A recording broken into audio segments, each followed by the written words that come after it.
Hello વિદ્યાર્થી મિત્રો, આજે આપણે last lecture chapter number 11 dual nature of radiation and matter. તો આગળ ઉપર ઘણી બધી ચર્ચા આની કરી ગયા છે. આગળ પણ જણાવ્યું હતું કે બધું થિયોરિટિકલ આવે છે, માહિતીજનક છે. હવે પછીનો જે બધા ટોપિક નાના નાના છે, ઘણી બધી બાબતો આગળ ઉપર આવી ગયેલી છે. વાંચીને પણ તમે પ્રિપેર કરી શકો, પણ લખવામાં તકલીફ થાય. સમજવા કરતાં યાદ રાખવાનું વધારે છે. એટલે થોડા પોઈન્ટ વાઇઝ લખાણ આપેલું છે, તો એ પોઈન્ટ તરીકે તમે યાદ રાખો તો સરળતાથી યાદ રહી શકે. તો એમાંના કેટલાક પોઈન્ટની આપણે ચર્ચા કરીએ. તો પ્રકાશનું કોણ સ્વરૂપ. તો પ્રકાશ એ આપણે જાણીએ છીએ કે જનરલી આપણે એને તરંગ સ્વરૂપે દર્શાવીએ છીએ. અહીંયા કણ સ્વરૂપની વાત આવે છે અને એને કેટલીક વખત ફોટોન તરીકે પણ આપણે દર્શાવી ગયા છીએ. તો પ્રકાશની દ્રવ્ય સાથેની આંતરક્રિયા અને ઉર્જાના એકમ અમુક જથ્થો એને આપણે ક્વોન્ટમ કહીએ છીએ. એટલે કે જે આપણે આગળ ફોટો ઇલેક્ટ્રિક અસરની વાત કરી ગયા છીએ, તો ફોટો ઇલેક્ટ્રિકની અસર એ શું ખરેખર દર્શાવે છે? તો કે પ્રકાશ એ દ્રવ્ય સાથે જ્યારે આંતરક્રિયા કરે ત્યારે એવી રીતે વર્તે કે ઉર્જા એ અમુક જથ્થા સ્વરૂપે અથવા તો ક્વોન્ટમ સ્વરૂપે બનેલો હોય. એટલે ઉર્જા એ સળંગ નહીં, એની જગ્યાએ એમાંથી કટકા કટકા અમુક જથ્થા તરીકે એને ક્વોન્ટમ તરીકે લઈ શકાય. અને આ ક્વોન્ટમ અથવા તો જથ્થો એની ઉર્જા એને આપણે આગળ પણ જોઈ ગયા હતા, E equal to h new તરીકે દર્શાવી શકાય. તો આ વાત ખરેખર એના ક્વોન્ટા તરીકેની થઈ અથવા તો કણ સ્વરૂપની વાત. હવે પ્રકાશ છે એને આપણે અહીંયા એટલી વાત તો કરી દીધી, ક્વોન્ટા તરીકે લઈ શકાય. તો હવે આવા પ્રકાશના ક્વોન્ટમને કણ સાથે પણ સાંકળી શકાય. તો એવા કણ સાથે સાંકળવા માટેના કેટલાક પુરાવા, એટલે કે એને સમર્થન કરતી હોય એવા એક બે મુદ્દાની આપણે ચર્ચા કરવાની છે. તો એમાં એક મુદ્દો છે પ્રકાશ ક્વોન્ટમને એચ ન્યુ બાય સી એટલે કે વેગમાન તરીકે દર્શાવી શકાય. તો સામાન્ય રીતે વેગમાનની વાત આવે તો વેગમાન એ કણને હોય. વેગમાનની વાત આવે એટલે P ઇક્વલ ટુ mv. તો જે દળ ધરાવતો પદાર્થ હોય એની ઝડપ અમુક હોય તો એનું વેગમાન હોય. અને આ જ વસ્તુને તમે જો ઉર્જાના જથ્થા તરીકે આવૃત્તિ તરીકે લેતા હો તો એચ ન્યુ બાય સી તરીકે પણ દર્શાવી શકો. તો આ આખી ઘટના વેગમાન તરીકે રજૂ કરે તો એ કણ સ્વરૂપને અનુમોદન આપે. બીજું, ઉર્જાનો જથ્થો એ આપણે આગળ લઈ ગયા હતા એ જ વાત અહીંયા કે એચ ન્યુ તરીકે પણ દર્શાવી શકાય. બીજું એક એને અનુમોદન મળે એવી વાત એ એચ કોમ્પટન નામના સાયન્ટિસ્ટે આપી કે જેણે ઇલેક્ટ્રોનનો ક્ષ-કિરણનો પ્રયોગ વર્ણવ્યો. તો ક્ષ-કિરણનો પ્રકિરણનો પ્રયોગ જે રજૂ કર્યો એ આ એચ કોમ્પટને, એ પણ આ પ્રકાશના કણ સ્વરૂપને અનુમોદન આપે છે. તો આટલી ખાલી સામાન્ય વાત થઈ.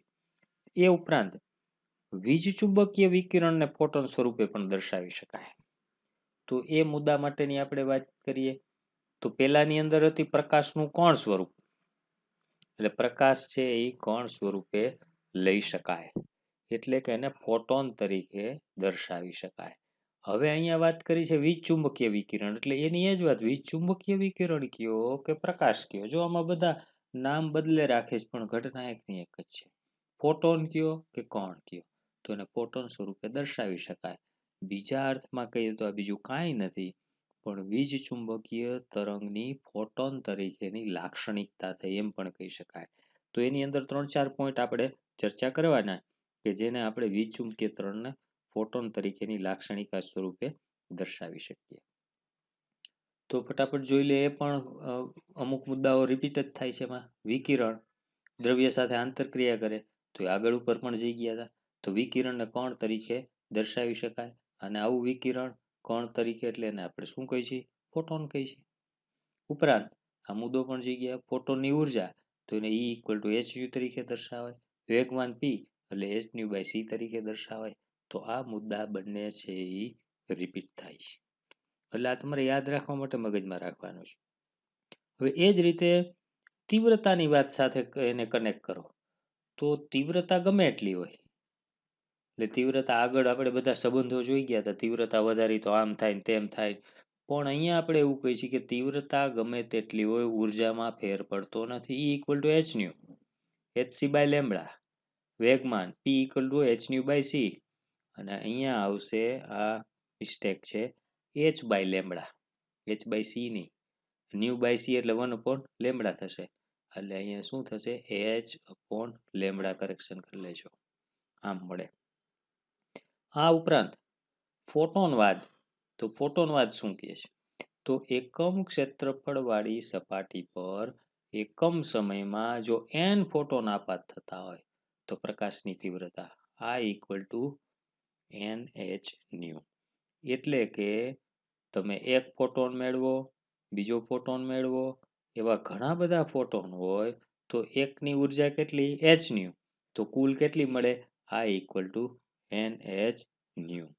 તો આ મુદ્દો છે, એના ઉપરથી એવી વાત નક્કી થઈ કે દરેક ફોટોનની ઉર્જા તીવ્રતા પર આધારિત નથી. ઉપરાંત ફોટોન વિદ્યુતીય રીતે તટસ્થ છે. એનો અર્થ શું, વિદ્યુતીય રીતે એટલે ધન વીજભાર કે ઋણ વીજભાર એવો કોઈ વીજભાર ધરાવતો નથી, અને માટે આવા ફોટોન પર વિદ્યુત કે ચુંબકત્વની અસર થતી નથી. અસર થતી મતલબ એનું વિચલન થતું નથી. એટલે જો ફોટોન સ્વરૂપે આમ પ્રકાશ જતો હોય અને એના ઉપર વિદ્યુત ક્ષેત્ર લાગુ પાડો, ચુંબકીય ક્ષેત્ર લાગુ પાડો, તો આવા ફોટોનનું વિચલન થતું નથી, એનો માર્ગ બદલતો નથી.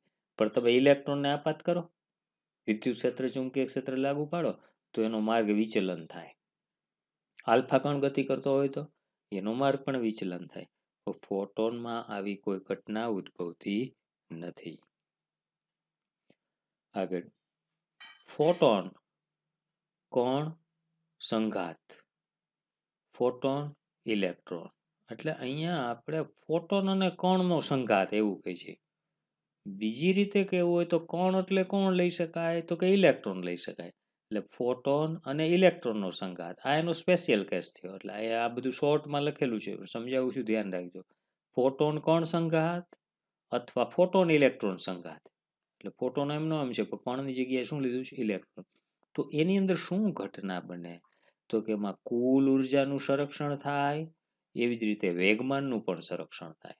સંરક્ષણ એટલે શું એ પણ આપણે શીખી ગયા છીએ કે સંઘાત પહેલા અને સંઘાત પછીની કુલ ઉર્જા અને વેગમાન છે એ અચળ રહે.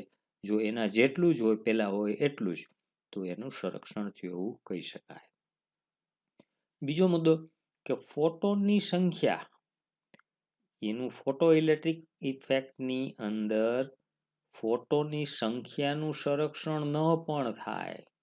આ બંને ઘટના જોઈ ગયા, ઉર્જા અને વેગમાનનું સંરક્ષણ થાય, તો ફોટોનનું સંરક્ષણ થાય એવું જરૂરી નથી. કારણ કે ફોટોન એમાંથી કેટલાક શોષાઈ પણ જતા હોય અને કેટલાકનું ઉત્સર્જન પણ થતું હોય. માટે કુલ ફોટોનની સંખ્યા છે એ અચળ રહેતી નથી. રીએ તો કાંઈ વાંધો નથી, પણ રે જ એવું જરૂરી નથી.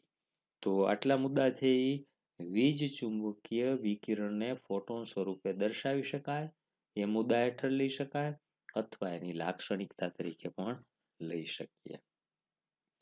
હવે ખૂબ અગત્યનો મુદ્દો આવે છે કે જે આખી ચર્ચાઓ છે એ જુદી. અત્યાર સુધીની ચર્ચામાં આપણે એવું કીધું છે કે વીજ ચુંબકીય વિકિરણનો દ્વૈતવાદ, એટલે વીજ ચુંબકીય વિકિરણ એટલે પ્રકાશ, એને આપણે કણ સ્વરૂપે દર્શાવ્યો, ફોટોન સ્વરૂપે દર્શાવ્યો. આ બધી ચર્ચાઓ જઈ ગયા. હવે જે ડિસ્કશન કરવાની છે એ નવી વાત, દ્રવ્યનું કણ તરંગ સ્વરૂપ. કણ એટલે તો કે મેટર, ઘન પદાર્થ તરીકેની, એક દ્રવ્ય તરીકેની વાત આવે કે જે દ્રવ્ય ધરાવતું હોય, દળ ધરાવતું હોય, એને આપણે કણ કહીએ છીએ. અને બીજું પ્રકાશ, તો એનું તરંગ સ્વરૂપ થયું. તો જો કોઈ દ્રવ્ય કણ અને તરંગ બે સ્વરૂપ ધરાવે તો એને આપણે દ્વૈતવાદ કહીએ છીએ. એટલે અત્યાર સુધી આગળની ચર્ચાઓમાં પ્રકાશ તો એ તરંગ સ્વરૂપ તો હતું, જે કાંઈ આપણે બતાવવાનું નહોતું, એ બધું શીખી ગયેલા હતા. પણ એને આપણે કણ સ્વરૂપે ફોટોન તરીકે પણ દર્શાવ્યું.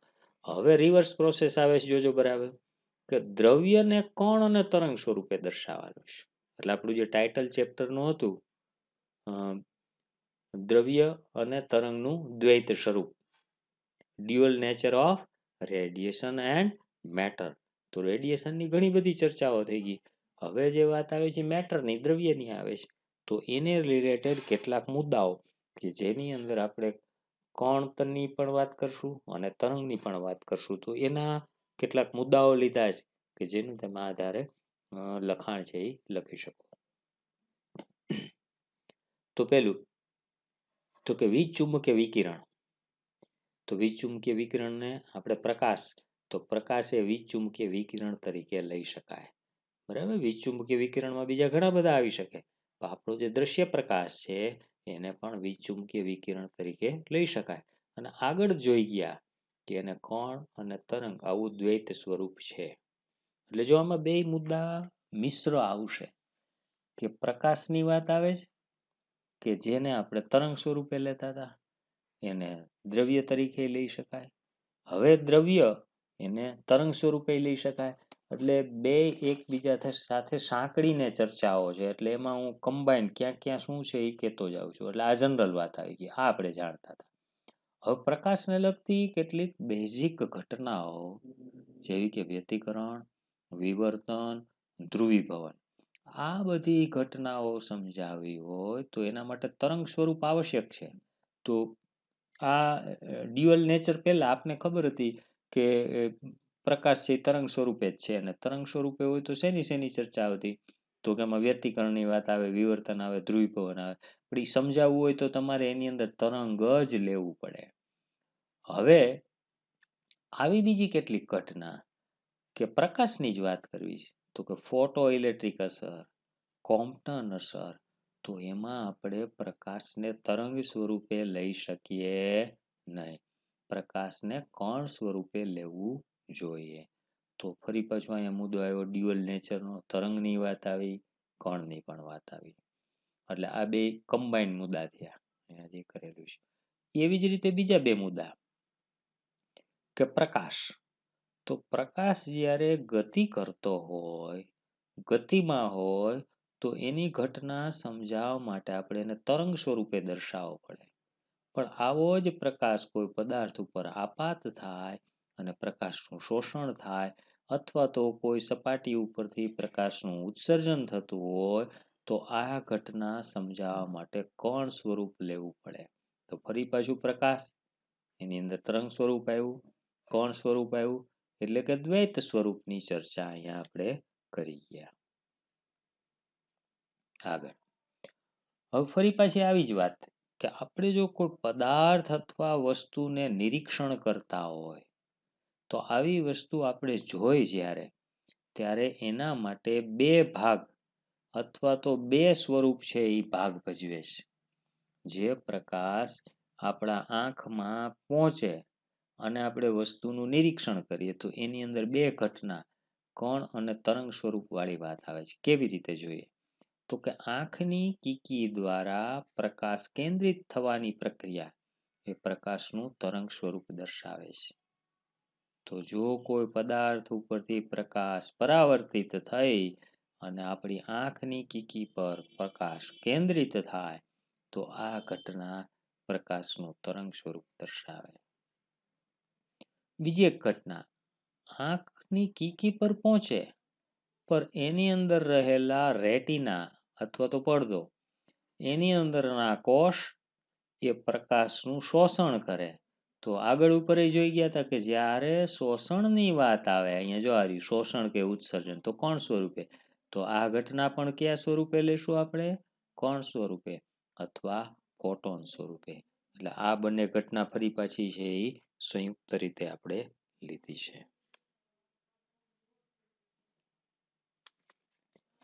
આગળ ઉપર ડી બ્રોગલીનો અધિતર્ક. તો આ પણ વાત આગળ હતી એના જેવી કે એની અંદર પણ ફરી પાછા આપણે એવી રજૂઆત કરી છે કે જો વિકિરણને દ્વૈતવાદ હોય, જે હમણાં આગળ જોઈ ગયા, વિકિરણ કેવો હોય? દ્વૈતવાદ ધરાવે. દ્વૈતવાદ એટલે વિકિરણ છે એ કણ સ્વરૂપે વર્તે છે અને તરંગ સ્વરૂપે. તો કણને દ્વૈતવાદ હોય, એ પણ તરંગ સ્વરૂપે વર્તી શકે. કણ સ્વરૂપે તો છે જ કણ, એ પણ તરંગ સ્વરૂપે. તો આવી સર્વપ્રથમ બાબત વિશે પ્રકાશ પાડ્યો એ ઈસવીસન 1924 માં લુઈસ વિક્ટર ડી બ્રોગલીએ. કોણે? ઈસવીસન 1924 લુઈસ વિક્ટર ડી બ્રોગલી એણે એક અધિતર્ક રજૂ કર્યો અથવા હાઇપોથિસિસ, જેમ આગળ ઉપર જોઈ ગયા હતા એવી રીતે એણે એની એક ઘટના વિશેનો ખ્યાલ આપ્યો કે કોણ પણ તરંગ સ્વરૂપ દર્શાવતો હોવો જોઈએ. એટલે કે દ્રવ્યના ગતિ કરતા કણો યોગ્ય પરિસ્થિતિમાં તરંગ જેવી પ્રકૃતિ ધરાવતા હોવા જોઈએ. એટલે દ્રવ્ય કણને તો આપણે સામાન્ય રીતે શું લેતા હતા? કણ તરીકે. પણ આવા કણ અમુક પરિસ્થિતિમાં તરંગ જેવી પ્રકૃતિ ધરાવતા હોય અને માટે એને આપણે દ્વૈતવાદ સાથે સાંકળી શકીએ. કણ તો હતો જ, પણ એ તરંગ પણ હોઈ શકે ખરો.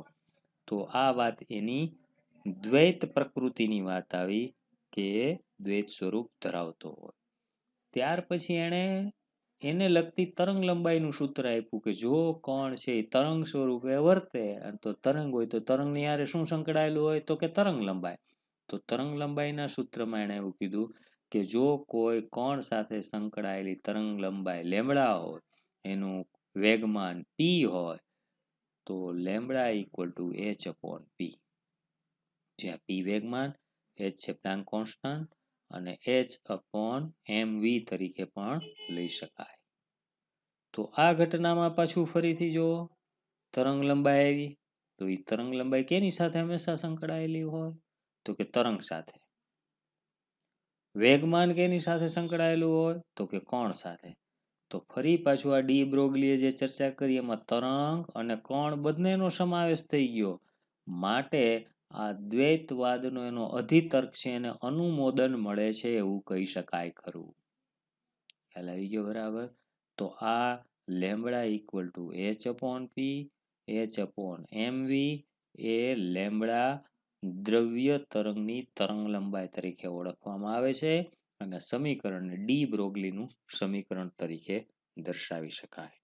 તો આટલી વાત છે એ આ ડી બ્રોગલીના અધિતર્ક તરીકે આપણે લઈ શકીએ. છેલ્લો નાના 2 પોઈન્ટ છે એ પણ તમે આગળ ઉપર શીખી ગયેલા છો. કેમેસ્ટ્રીમાં ચર્ચાઓ તમારે આવી ગયેલી છે. હાઇઝનબર્ગનો અનિશ્ચિતતાનો સિદ્ધાંત જાણો છો આ વિશે તમે થોડું બરાબર છે? તો આ ઘટના શું છે? તો કે કોઈ ઇલેક્ટ્રોન એટલે કોણ? તો કે કણને જનરલ સ્વરૂપમાં લ્યો છે તો એનો સ્પેશિયલ કેસ એટલે ઇલેક્ટ્રોન. તો ઇલેક્ટ્રોનનું સ્થાન અને વેગમાન એક જ સમયે એટલે કે એક સાથે જ ચોકસાઈથી માપી શકાય નહીં. ખ્યાલ આવ્યો? એટલે કોઈ તમે કણનું વર્ણન કરતા હો, કણ તરીકે ઇલેક્ટ્રોન હોય, તો એના હંમેશા કણના સ્થાનના વર્ણનમાં અમુક અચોક્કસતા ઉત્પન્ન થાય, જેને આપણે ડેલ્ટા એક્સ કહી છીએ. એ જ રીતે એના વેગમાનના એક્સ ઘટકમાં જે અનિશ્ચિતતા ઉત્પન્ન થાય એને ડેલ્ટા પી તરીકે ઓળખાવી છે. એટલે બંને વસ્તુ સાથે તમે ચોકસાઈપૂર્વક દર્શાવી શકો નહીં. એનું સ્થાન નિશ્ચિત કરો અથવા એનું વેગમાન નિશ્ચિત કરો, અન્યથા બંનેમાં થોડી અચોક્કસતા તો હોય જ. અને એ બંને અચોક્કસતાને સાથે લ્યો, delta x into delta P proportional to approximately equal to h cut. એટલે લગભગ આ મૂલ્ય છે કેટલું? h કટ જેટલું થાય. ને h કટ એ આપણા માટે નવી રાશિ એવી h કટ એટલે h/2π. તો આવું એક સમીકરણ આપણે હાઇઝનબર્ગના અનિશ્ચિતતાના સિદ્ધાંત તરીકે આપણે એને દર્શાવી શકીએ. આગળ આજે સમીકરણ 1 મળ્યું છે આપને. તો સમીકરણ 1 પરથી જો ડેલ્ટા એક્સ ટેન્ડ્સ ટુ 0 હોય એટલે કે સ્થાનની ચોકસાઈ તમે વધારે લેવા જાઓ અને વધારે ચોક્કસ બનાવી દો, then delta p tends to infinite. તો વેગમાનનું મૂલ્ય કેવું બની જાય છે? અનંત. એની અચોક્કસતા ખૂબ વધી જાય છે. એવી જ રીતે તમે એની બદલે ઊંધું લ્યો, ડેલ્ટા પી ને ચોક્કસ કરાવો એટલે કે ડેલ્ટા પી એટલે શું લ્યો છો? એમાં અનિશ્ચિતતા. આ અનિશ્ચિતતાને 0 કરી નાખો. અનિશ્ચિતતાને 0 કરો એટલે શું? નિશ્ચિતતા વધારે છે. એટલે જો ડેલ્ટા પી ટેન્સ ટુ 0 બોલી એની સાથે આપણે એમ બોલી છીએ કે વેગમાનને નિશ્ચિત બનાવો. તો એની સાથે ડેલ્ટા એક્સ એટલે એના સ્થાનમાં ચોકસાઈ છે ઘટી જાય અને અચોકસાઈ ડેલ્ટા એક્સ વધી જાય. કેટલી વધે? તો કે ખૂબ મોટી, ઘણી બધી, અનંત સ્વરૂપે પ્રાપ્ત થાય. આમ જો આપણે કોઈ એક રાશિ નિશ્ચિત બનાવી બેમાંથી એક, તો બીજી રાશિ અનિશ્ચિત બને છે. અને આ ઘટના છે એ કોઈ સૂક્ષ્મ કણ સાથે સંકળાયેલી વાસ્તવિક ઘટના છે. તો હાઇઝનબર્ગના સિદ્ધાંતમાં બહુ આપણે ઝાઝી ચર્ચા કાંઈ કરવાની નથી. આ સિદ્ધાંત યાદ રાખી છીએ. Delta x dot delta P equal to H cut. એમાં જો ડેલ્ટા એક્સ એને શૂન્ય બનાવો, એનો અર્થ કણનું સ્થાન નિશ્ચિત કરો, તો વેગમાનમાં અનિશ્ચિતતા ઉત્પન્ન થાય. ડેલ્ટા પી વેગમાન નિશ્ચિત બનાવો, ટેન્સ ટુ 0 કીધું છે એનો અર્થ, તો એના સ્થાનમાં અનિશ્ચિતતા ઉત્પન્ન થાય. તો આટલી ચર્ચા આપણે એ હાઇઝનબર્ગના અનિશ્ચિતતાના સિદ્ધાંત સાથે કરી શકીએ. અને લાસ્ટ આની સાથે જ સંકળાયેલું છે, પણ થોડું આપણે એક વધારાના પોઈન્ટ તરીકે આપણે આપી છીએ.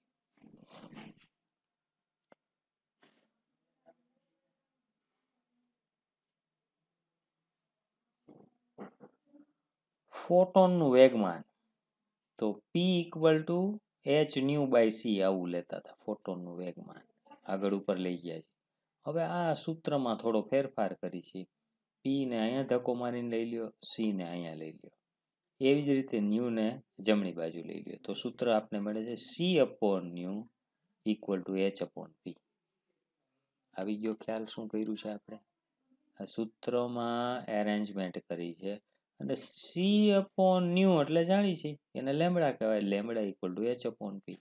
તો વેગમાનનું મૂળ સૂત્ર આપણું આવું હતું, એનો ઉપયોગ કરીને આપણે લેમડા સૂત્ર મેળવ્યું. તો આ ઘટના પણ એકબીજા સાથે તરંગ અને કણ સાથે સંકળાયેલી ઘટના છે. તો ફોટોનની ડી બ્રોગલી તરંગ લંબાઈને વીજ ચુંબકીય વિકિરણની તરંગ લંબાઈ સાથે સાંકળી શકાય. એટલે આ ઘટના શું અહીંયા આવી ગઈ કે ફોટોનની ડી બ્રોગલી તરંગ લંબાઈ લેમડા એચ અપોન પી, એને કેની સાથે સાંકળ્યું આપણે? તો કે વીજ ચુંબકીય વિકિરણની તરંગ લંબાઈ લેમડા સાથે. લેમડા ઇક્વલ ટુ શું કહેતા આપણે જનરલી? તો કે સી અપોન ન્યુ. તો આ બંને ઘટના સી અપોન ન્યુ એટલે એ વિકિરણની વાત, અને એચ અપોન પી એટલે કેની વાત? તો કે કણની વાત. તો આ બંને ઘટના એકબીજા સાથે કનેક્ટ થાય છે. સમીકરણ 1 ઉપરથી તો આગળ જોઈ ગયા હતા એ જ સમીકરણ આપણું lambda equal to h upon p. એને મેં થોડું વધારે અહીંયા લીધું છે. આની સાથે સંબંધિત નથી. આ ગુલાબી પોઈન્ટ આની સાથે સંબંધિત. તો lambda equal to h upon p ની જગ્યાએ એમવી લ્યો. તો સમીકરણની અંદર જો કણનું દળ મોટું, જો આ દળ ખૂબ મોટું લેવામાં આવે તો લેમડા આપોઆપ ઘટે. એટલે કે તરંગ લંબાઈનું મૂલ્ય નાનું થાય છે. અને તરંગ લંબાઈ ને આવૃત્તિ એ કેવા છે? વ્યસ્ત. જો લેમડા નાની થાય તો આવૃત્તિ કેવી થાય? મોટી થાય. અને આવૃત્તિ મોટી હોય તો E equal to h new, તો ઉર્જા કેવી મળે? વધારે મળે. આમ કહી શકાય કે ઓબ્જેક્ટિવમાં આવે તો ખ્યાલ આવે કે દળ કણનું વધારે તો તરંગ લંબાઈ ઓછી, આવૃત્તિ મોટી, ઉર્જા વધારે. ઇલેક્ટ્રોન ચોક્કસ વેગમાન ધરાવે છે. એ જો પી હોય તો ડેલ્ટા પી ટેન્સ ટુ 0 થાય. એટલે કે કીધું ચોક્કસ વેગમાન, તો ડેલ્ટા પી 0. એટલા માટે ચોક્કસ વેગમાન, તો એની અનિશ્ચિતતા કેવી થઈ ગઈ? ઘટી ગઈ. એટલે 0. નહીતર આ લોચા પડશે. આ મહત્તમ અને આ 0 આવે છે. બરાબર? કારણ કે આ વેગમાન ચોક્કસ છે એમ કીધું છે, અને અહીંયા અનિશ્ચિતતા 0 છે એમ કીધું. તો આવા સંજોગોમાં એને ચોક્કસ તરંગ લંબાઈ લેમડા પ્રાપ્ત થાય, અને lambda equal to h upon p. એટલે આ મુદ્દાનો આપણે આગળ ઉપર આની હારે કનેક્ટેડ છે તરંગ પેકેટ, એની અંદર આપણે આ ઉપયોગ કરી છે તરંગ લંબાઈની ચોકસાઈની ઘટનાને. તો છેલ્લો પોઈન્ટ તરંગ પેકેટ એની સાથે કનેક્ટેડ છે. તો ઇલેક્ટ્રોન સાથે દ્રવ્ય તરંગ સંકળાયેલું હોય અને અનંત અવકાશમાં હોય, એક નિશ્ચિત પેકેટ સ્વરૂપે હોય. તો એ એવું કહેવા માંગે કે ઇલેક્ટ્રોન છે એની સાથે હંમેશા સંકળાયેલું દ્રવ્ય તરંગ એ અનંત અવકાશમાં પથરાયેલું હોતું નથી, પરંતુ અવકાશના કોઈ પરિમિત વિસ્તારમાં પથરાયેલું હોય છે. અને આવો પરિમિત વિસ્તાર એને આપણે પેકેટ તરીકે ઓળખાવી છીએ. એટલે કે એનો મિનિંગ એવો થયો, તમે દ્રવ્ય તરંગ લ્યો, સામાન્ય તરંગ હોય તો અવકાશમાં ગમે ત્યાં રખડતું હોય, પ્રગામી તરંગ એવું શીખી ગયા અનંત વિસ્તાર સુધી. પણ દ્રવ્ય તરંગ છે એ અનંત અવકાશમાં લેવાની બદલે કોઈ એક નિશ્ચિત એનો એક વિભાગ લેવામાં આવે અને એ નિશ્ચિત વિભાગને આપણે પેકેટ સ્વરૂપે દર્શાવી છે. તો દ્રવ્યને તરંગ સાથે સાંકળો ત્યારે તરંગ પેકેટનો કન્સેપ્ટ આપણે આપવો જરૂરી છે. એટલે કે ડેલ્ટા એક્સ એનું સ્થાન અનંત નથી અને કોઈ એક ચોક્કસ મૂલ્ય આપે છે. ઉપરાંત તરંગ પેકેટનું વર્ણન છે એ ડી બ્રોગલીના સમીકરણ અને સાથે સાથે બોર્નના સંભાવનાત્મક અર્થઘટન પરથી પણ આપી શકાય. અને એ ઘટના છે એ હાઇઝેનબર્ગના સિદ્ધાંતને પાછું મળતો આવે છે. લાયક આપણે વધારાનો અહીં ઉલ્લેખ કરેલો છે. અને આ ઘટના અહીંયા બે રીતે મુદ્દા બતાવી છે. એક કે પરિમિત વિસ્તારની અંદર જો તરંગ પેકેટ કીધું, તો આવા તરંગ પેકેટની અંદર જે ચોક્કસ તરંગ લંબાઈ હોવી જોઈએ એવી ચોક્કસ તરંગ લંબાઈ મળતી નથી. તો મધ્યમાન તરંગ લંબાઈ એટલે કોઈ એક તરફની મધ્યમાન તરંગ લંબાઈ થઈ, એની આજુબાજુની અંદર અલગ અલગ તરંગ લંબાઈઓ પ્રાપ્ત થાય છે. તો આ બધાની તરંગ લંબાઈ જુદી જુદી હોય, એક તરફની અને બીજી તરફની. અને આવી જુદી જુદી તરંગ લંબાઈ ધરાવતો એક ભાગ એને આપણે તરંગ પેકેટ તરીકે ઓળખાવી છીએ. એવી જ રીતે જો કોઈ ચોક્કસ તરંગ લંબાઈ ધરાવતું હોય તો આ પ્રકારે હોય. જો તો આની અંદર છે આ બધાની તરંગ લંબાઈ એક સમાન હોય, તો આ તરંગ પેકેટનો ખ્યાલ એ અનિશ્ચિતતા સાથે જ સંબંધિત છે, એની સાથે આપણે દર્શાવેલો છે. તો આ સાથે આખું ચેપ્ટર પૂર્ણ થાય. થિયરી આખી બધી કમ્પ્લીટ થાય છે. બરાબર વાંચજો અને આ મુદ્દાઓ સમજીને તૈયાર કરજો અને એનું મનોમનન બરાબર મંથન કરજો તો યાદ રહેશે. વારે વારે લખવાનું થશે અને યાદ રાખવા માટે તમને કીધું એ રીતે જેટલી પ્રેક્ટિસ કરશો એટલો ફાયદો થશે. તો આ સાથે આપણે ચેપ્ટર અહીંયા પૂર્ણ કરી છીએ. ફરી પાછા આના માટેના આપણે એક્ઝામ્પલ એ ટેક્સ્ટના છે, ઉદાહરણના, એની અંદરથી કોઈ ફેરફાર કરેલો નથી. સ્વાધ્યાયના દાખલા પણ બધા એમ જ રાખેલા છે. જે વધારાના સ્વાધ્યાયના દાખલા છે એ ગુજરાત બોર્ડમાંથી દૂર કરવામાં આવ્યા છે.